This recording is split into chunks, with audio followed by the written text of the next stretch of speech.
আসসালামু আলাইকুম রাহমাতুল্লাহি ওয়া বারাকাতুহু।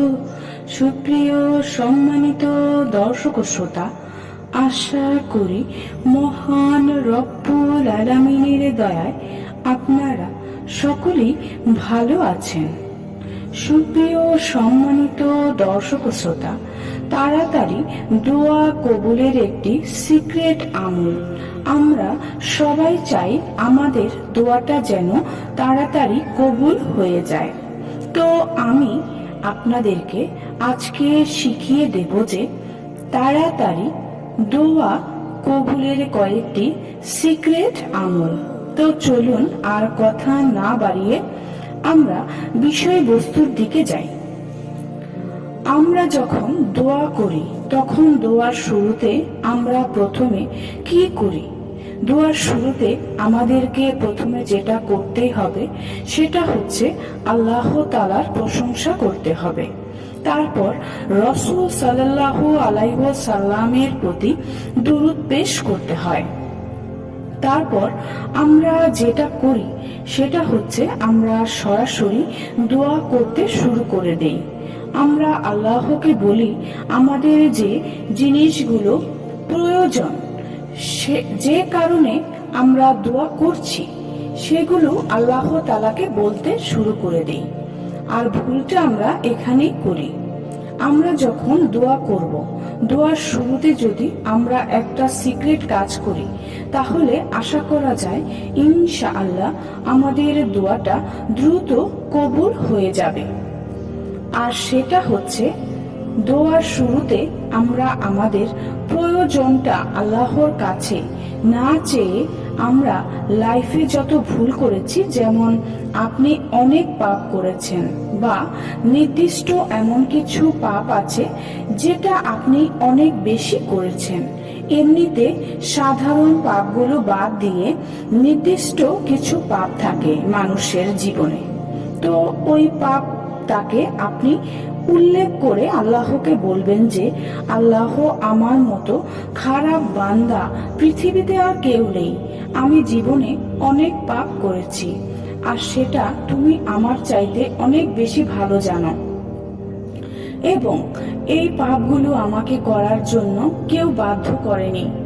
আমি এই পাপগুলো স্ব ইচ্ছায় করেছি। আমি চাইলেই এই পাপগুলো থেকে নিজেকে বিরত রাখতে পারতাম, কিন্তু আমি রাখিনি বা রাখার চেষ্টাও করিনি। আমি তোমাকে ভয় করিনি। আমি এমনিতেই স্ব ইচ্ছায় পাপগুলো করেছি। আমি অন্যায় করেছি, আমি ভুল করেছি, আমি পাপ করেছি। তুমি ক্ষমাশীল, আমাকে ক্ষমা করে দাও। এই বলে যদি আপনি আল্লাহকে প্রথমে বলেন তাহলে আপনার যে ভুলগুলো আছে, পাপগুলো আছে, পাপের কথাগুলি যদি আপনি প্রথমে আল্লাহর কাছে আপনি স্বীকার করে নেন তাহলে আল্লাহ তাআলা অনেক বেশি খুশি হয়ে যান। কারণ তখনই আল্লাহ তাআলা বেশি খুশি হন যখন কোনো বান্দা তার ভুল স্বীকার করে, আল্লাহ তাআলার নিকট ক্ষমা প্রার্থনা করে।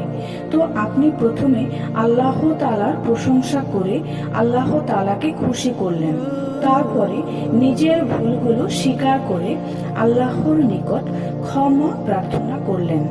এরপর যেটা আপনার প্রয়োজন সেটা আল্লাহর নিকট চেয়ে নেন। তাহলে আল্লাহ তাআলা খুব তাড়াতাড়ি আপনার দোয়াটা খুব তাড়াতাড়ি কবুল হয়ে যাবে। দ্বিতীয় আরেকটা আমল হচ্ছে, আপনি যে পাপগুলো করেছেন আপনি জানেন যে কোন কোন পাপগুলো করেছেন, এবং ওই পাপের মধ্যে কিছু মারাত্মক পাপ আছে যেগুলো খুবই খারাপ পাপ। তো আপনি দোয়া করার আগে করবেন কি, আপনি খুব সুন্দরভাবে অজু করে জায়নামাজটা বিছিয়ে ওই মারাত্মক পাপগুলোর কথা স্মরণ করে বেশ কিছুক্ষণ বসে আল্লাহ তাআলার নিকট ক্ষমা প্রার্থনা করুন, মানে ইস্তেগফার পড়ুন। ওই পাপগুলোকে অন্তরের মধ্যে স্মরণ করে অনেকক্ষণ বসে ইস্তেগফার পড়ুন। বেশ কিছুক্ষণ ইস্তেগফার করার পরে তারপর আপনি হাত উঠিয়ে আল্লাহ তাআলার প্রশংসা করুন। রাসূল সাল্লাল্লাহু আলাইহি ওয়াসাল্লামের প্রতি দুরূদ পেশ করুন। তারপর আপনি পুনরায় আল্লাহ তাআলার নিকট ভুলগুলো স্বীকার করুন, ক্ষমা প্রার্থনা করুন। তারপরে আপনি নিজের প্রয়োজনগুলো আল্লাহর কাছ থেকে চেয়ে নিন বা দোয়াটা করুন। দেখবেন তাড়াতাড়ি ইনশাআল্লাহ দোয়া কবুল হয়ে যাবে। সুপ্রিয় সম্মানিত দর্শক শ্রোতা, আশা করি ভিডিওটি ভালো লেগেছে। ভিডিওটি যদি ভালো লেগে থাকে অবশ্যই চ্যানেলটি সাবস্ক্রাইব করবেন, লাইক করবেন, কমেন্ট করবেন আর অবশ্যই শেয়ার করতে ভুলবেন না। সবাই ভালো থাকবেন। আল্লাহ হাফেজ।